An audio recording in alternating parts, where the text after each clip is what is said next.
Hello, National Charter School Conference attendees. Yes. My name is Cruz. I'm coming here from South Bronx Community Charter High School. Do we have anyone from New York in the building? Oh, we got a New York contingent? All right, do we got anyone from the East Coast? Okay. I'm hoping that's larger. I'm from Ohio. Anyone from the Midwest? Okay. All right. As I said, I'm from South Bronx Community Charter High School. I'm so happy to be here and to be invited, especially with my students, to be speaking and telling stories about our first year at the school. So we're going into our 4th year now, and I'm a founding youth development specialist there. And so as you can imagine, we started the school really thinking about the idea of how to reimagine education. And that's what we want to talk about. But I think what's really important and so great is that they asked me to bring my advisees to come speak on it as well. Because when we think about reimagining education, I think it's really important to think about who the education is for and figuring out, does it work and how it affects them, right? So I'm very excited to share their stories about this as well. So before I introduce our first storyteller, he is from the South Bronx. He's a rising senior.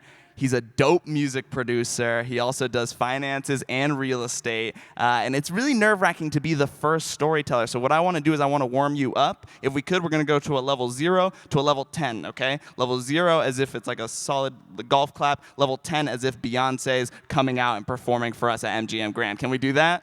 Yeah? Okay, so let's just start with a level 1 golf clap for this person. Yeah? All right, let's give it like a level 3. A level 5, yeah, like you're at a tennis game. A level 7, it's a basketball game. A level 9, a level 10, as if it's like a huge stadium, but it's not. It's my man, Brandon Rodriguez.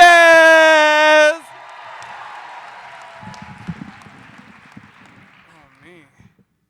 So, it's 8th grade year, I'm taking my last I-Ready test, finally, I'm zooming through it. I'm a poor test taker, just been all my life. So, as a middle school, I'm applying to high schools, and my fear ultimately was really, is test gonna really define who I am as a person? Because my middle school, that's what they determine growth as. And as I finished the test, I really don't care. I handed in, hey, just now I want my diploma back in return. And as it's the summertime, I'm thinking to myself, I'm like, what is high school gonna be like? Teachers are telling me, oh, they're not gonna care for you, they're not gonna be behind your back, they're not gonna motivate you. So I'm in South Bronx Community Charter High School, freshman, and I'm in English class. And then, we have a dream challenge, and in my idea, what is a challenge? I always heard the word units, and the difference between units is that at the end of the unit, you get a test, and the students got to take it, and it's just on to the next. But the challenges in my school, what it is basically we get to display our work, and the teachers congratulate us, and they can give us tips to, how to produce better work. So I'm in English class again, and we're reading the book Ta-Nehisi Coates. We're reading the book Between the World and Me by Ta-Nehisi Coates, in which he's explaining life as an African-American man. So, as I'm reading, I'm very interested, and I like how he's describing what the world is like, because I'm someone of color, And then my English teacher tells me, the prompt is basically just write a letter to your young one or a loved one. So I write it to my younger daughter, and I really didn't have no way to go about it. I just started typing.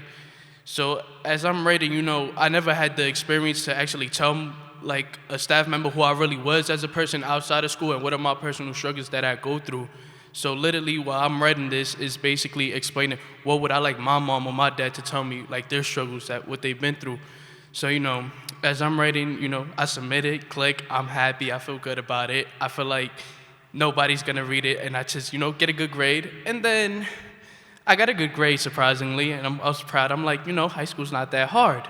There's no obstacles just yet. And then I'm in lunch class one day, and then my principal comes up to me.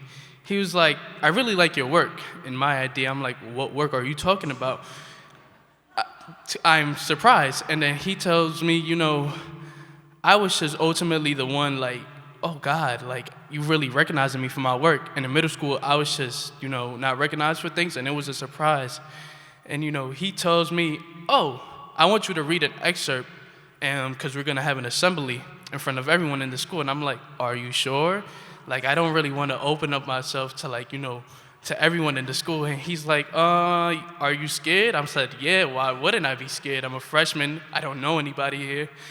And then, I take him up for the challenge. I'm facing my fears right now. I'm speaking in public. And I told him, why not? So, he gives me the paper of which he wants me to read, the part that he wants me to read. And ultimately, I'm just like, wow, he really wants me to read the part that I didn't want to read. And I'm like, really? Wow. So, my idea was like, Brandon, no stutter. Don't stutter. Do not stutter. And just keep on reading. And I ultimately felt like, I did a good job. Everybody applauded me. But it wasn't time. It was until I finished reading, that I was like, I really did a good job. Like, I'm proud of myself. And I could recognize myself and the staff members as well that keep on telling me, you're capable of doing much better work than this, and just keep on going. And it felt like it was the first time that I was able to express myself in a free way and not being judged for who I was. So, ever since then, I was able to present a curriculum that I made myself personally at Google. I'm a National Honor Society student, and this fall I was at an NYU program, in which there weren't many people of color, which I felt weird because I'm like, wow, this is what success looks like in America. So I just want to be one of those people that keeps on going and open doors for many other people that want to be in my position. And today I'm here speaking, and thank you for your time, and I hope y'all have a good day.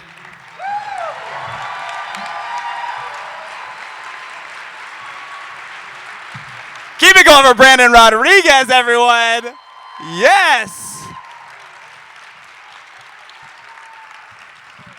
My goodness. I remember when Brandon, he was a lot smaller then, when he read his letter to his future daughter, which is also very deep, about his experience. I remember being blown away. And to see him from that small room where we're all circled up as an assembly in our first year to now presenting in front of all of you is absolutely incredible. So yes, give it up one more time for Brandon Rodriguez.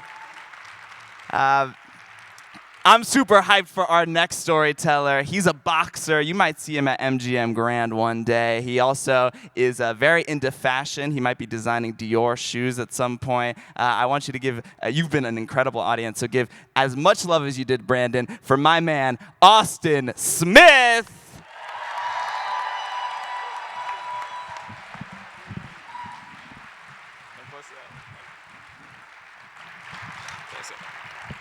Jesus. All right, bear with me, ladies and gentlemen, because I'm a little under the weather, if you can't tell. So, growing up in the South Bronx, just a normal kid, attending school, doing what regular kids do in everyday life, my life kind of took a turn around like 5th grade.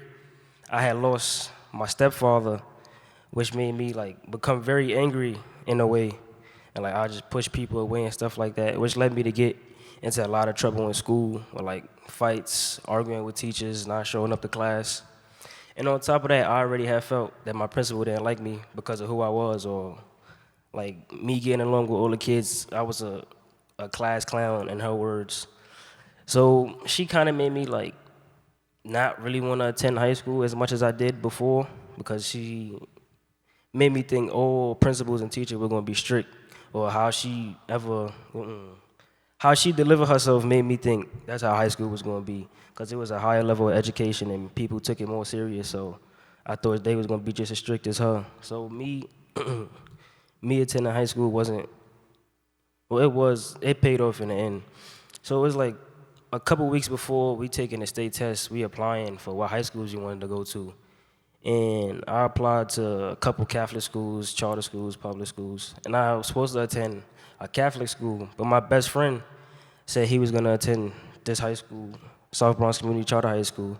So I'm like, all right, I'm gonna go, so I'll have somebody to chill with in the new school.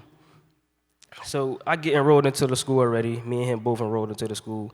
And a week and a half before the summer bridge program had started, he moves down south. So I'm like, all right. I don't really got nobody to talk to, because when I get into a new space, it's kind of hard for me to make new friendships and build trust with new people because I didn't really know nobody. So I'm like, all right, now I gotta find old new friends and stuff like that. So I get to the school, and it's a couple familiar faces that I seen from my previous years of going to middle school and stuff like that. So I'm like, all right, it's not that bad. So like a week and a half into the school year, it's this kid who's throwing up rival gang signs, like making a mockery out of it. And like where I'm from, like it's a big sign of disrespect. And like I kind of didn't think my decision through as much as I was supposed to. So I had got a group of my friends after school, and we had beat him up or whatever. But I didn't think nothing of it. Like it wasn't gonna be nothing because it's like he disrespected me in a way that I don't like being disrespected, and I took it to the point where I physically put my hands on him or he got hurt or something like that. I could have went about it a different way. Now I know that. So it was like a short period of time before I attend school again, and I had seen him in the hallway. I wasn't hot or nothing like that. It was a long weekend. I had to go back to school, so I'm like, I see him in the hallway. He say what's up to his friends or whatever. He don't say nothing to me, obviously. So I'm like, all right, I'm in the clear. Like, I'm good. Because in my middle school, once Austin do something, if they don't know the day after or the day of, like, you know what I'm saying, I'm get away with it. So I'm thinking I'm good. I don't got nothing to worry about. He ain't say nothing to nobody. So lunch come. I get called to speak to the principal. I'm like, Jesus. In my head, I'm thinking about to get expelled, if not suspended. And then I explained to them, like, why I did what I did and what happened or whatever. And, like, they listened to me. That was kind of strange at first because, like, in my middle school, they wouldn't have cared what would have happened. It could have been he hit me first, I still would have ended up getting suspended. So the fact that they listened to me made me feel a little bit more like, all right, they understand what's going on. They ain't, like, jump to the conclusion that I'm just a bad kid or something like that. Like, they gave me a chance in a way. So I had to tell them what happened, and they was like, they wanted me to do this thing called restorative justice. I didn't know what it was at the time. I thought I was gonna have to do something crazy. They was like, no, they wanted me to apologize to the community and write a letter to his mother. At first, I was kind of like denying it because I was standing on what I knew, and like it was a sign of disrespect, so I wasn't really trying to do it at first because I didn't feel bad. So they give me the paper. I write the letter because I don't know what would have happened if I didn't write the letter. Like, I didn't want to risk having any stronger consequences, so I just wrote the letter to get it out the way. I'm writing a letter just to do it. And the part that hit me was when I was apologizing to the community, like after I had said my apologies or whatever, like they was giving me feedback from the situation, and I seen like how much it really affected the people around me. And like, I didn't want to be that guy that nobody felt like they could approach or come and have a conversation with. Like, I didn't want to portray that image. So it was like after that, I seen like stuff like that I gotta take into consideration because I'm not the only one that attended school. So it was like a couple months after, I didn't really like see no growth for real until like the beginning of this school year. It was a group of freshmen that were gonna get into a physical altercation. And I had like dialed the situation down and telling them like it's a better way in handling it. Like y'all could talk about it. Like nobody got to get hurt or get in trouble and nothing like that. So I seen that I matured from the situation from before because 9th grade Austin would have went about it a totally different way. And it's like now I see like the fact that I could think my decisions through. Like I can accomplish anything in life because if I got a plan and I put my mind to it, I'll be able to do whatever I want. Thank you.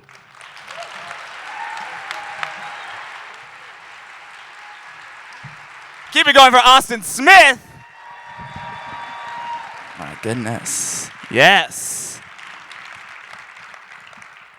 Yeah, what Austin didn't tell you, so after that circle happened where he spoke to the whole community, we didn't have a single altercation for the rest of the year after. Yeah, it was absolutely amazing. And then this year with those freshmen, I remember someone told me, because I was running the summer bridge program, and they were like, oh, there's these freshmen that are going to get into a fight. I'm like, oh, shoot, like, should I speak to them? They're like, oh, no, Austin already did it. And I was like, what? And so he cleared it. Amazing. So give it up one more time for Austin Smith. Yes. Yeah, I think it's beautiful when we get the chance to listen to students. But I think there are times where it's difficult to listen to students, especially as a teacher, because you come in and you have your own idea. And sometimes students don't agree with your idea, and you want to hold on to that. I remember my first year, I was teaching a theater elective. And for me, growing up, theater was such a powerful thing. In high school, I discovered theater. It really opened me up. It's the reason why I'm here today presenting. I wanted to be on TV, everything. And so I was so excited to teach this theater elective to give this gift to the students. The problem was kids hated my theater class. They did not like it. What would happen is, like, at the beginning, we would play like theater warm-up games, and they loved that part. They would like be happy and enjoy us. And then I'd be like, all right, time to do scenes. And then the whole class would go dead. They just didn't want to do it. And they weren't excited about it at all. And I remember every class would go this way. We'd play the theater games. They'd be really excited. Then we'd try to do scenes. No one wanted to do it. Finally, I asked them, I'm like, what's going on? Like, why don't you like this class? And they're like, well, we love the theater games. It reminds us of the show Wild 'N Out. Now, does anyone know the show Wild 'N Out? Yeah, for those, okay, clap if you do. Okay, so some of you do. So Wild 'N Out is a show. It's on MTV. Now, this show has been running since 2005. It's hosted by Nick Cannon, and what they do, it's kind of like an improv comedy show, but with hip-hop. So it's kind of like Whose Line Is It Anyway, but it's all people of color and one white guy versus the opposite. And yeah, so this show, it was in 2005. I used to watch it when I was in high school. And it's a really fun show. A lot of celebrities are on it. But let me tell you, it is not serious theater. And that's how I felt in that moment. So I was like, no, we're not doing that. This is not Wild 'N Out class. This is a theater class. But then that night, I go home, and I just had to watch an episode of Wild 'N Out because I hadn't seen it for a while. And I put it on, and I get these feelings of like remembering what it was like to be a high school student and loving this show, but also remembering that I could never really talk about it in my high school because it was never considered academic or school appropriate at all. So I'm watching this, and I decide that I'm going to scrap my entire curriculum and create a Wild 'N Out class. So I start watching episode on episode on episode. I'm like trying to figure out scaffolding, all this stuff to figure out how to do this Wild 'N Out class. And then 2 days later, I come back to the classroom. The kids come in. They're not excited to see me. It kills my soul.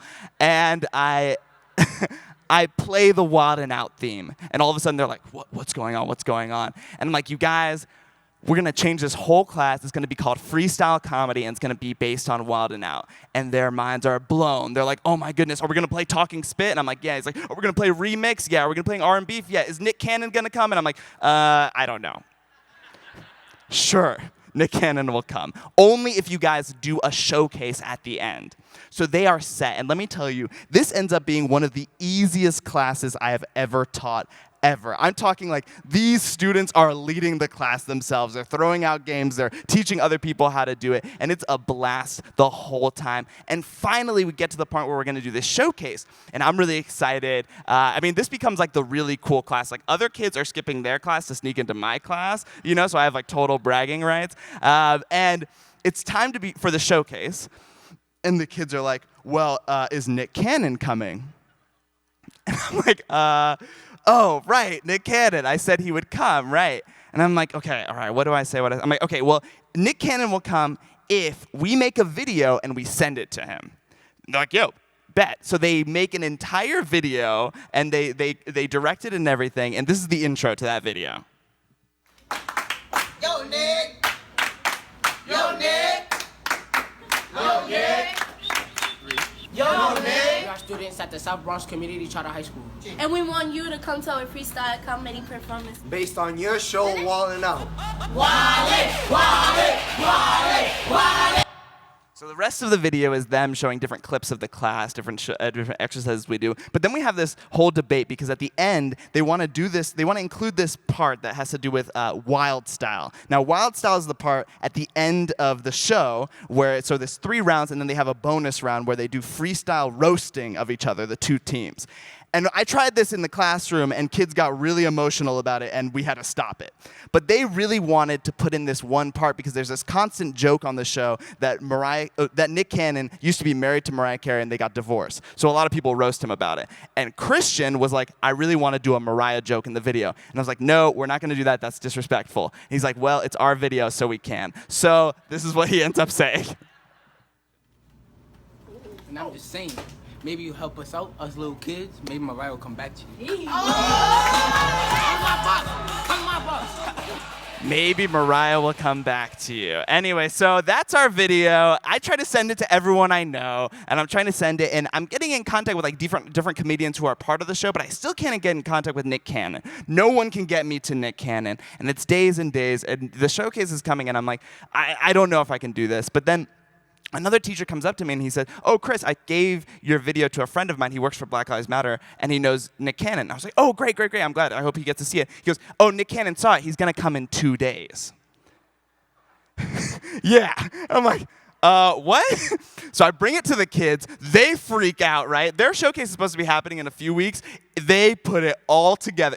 I have never seen a group of students so organized in my life. They put it all together, and they have their showcase ready. Nick Cannon comes on a Thursday, and it's unreal. There's like paparazzi there and everything, and they come in. The students have the whole showcase set up, and he actually comes, and he facilitates the show with me, and it is unreal. Yeah, absolutely unreal, and it goes perfect. The kids do the jokes, all this stuff. We're having so much fun, and it's the end, right? But then we still haven't done Wild Style. And Christian really wants to do Wild Style. And so he goes up to Nick Cannon and he says this. I got my heart pumping, but like, why Mariah ain't come with you? He said, "Why Mariah didn't come with you?" And so I'm like, oh my goodness, okay, what do we do? And I'm freaking out. I don't know how Nick's going to react. But then Nick Cannon says this. You probably got to get your cable fixed. Oh! The last four seasons, I've had way hotter chicks. And I'm like, okay, all right. We did it. We did the Wild Style. That's enough. It's okay. But the kids are freaking out. And then Mustafa, who loves Wild Style, pushes through the crowd and goes to Nick Cannon and says this. The man is talking hot. Oh. He got it all wrong. Come back and talk to me when you don't got a shower cap on. Oh no, he's not finished. He goes back and does it again.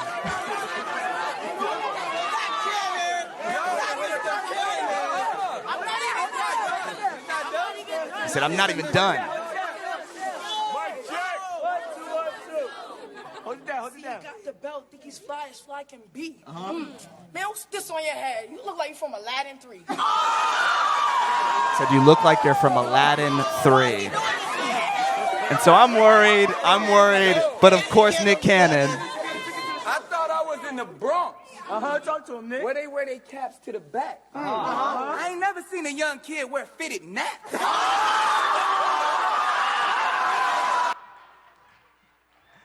And so I'm blown away, right? And this ends up being the moment in our first year that we always talk about. And I look back to that moment, my first year of teaching, and I think it would have never happened if I just didn't, I gave the opportunity to just listen to my students and what they wanted. Thank you so much, y'all. Give it up one more time for Austin Smith and Brandon Rodriguez. We really appreciate your time.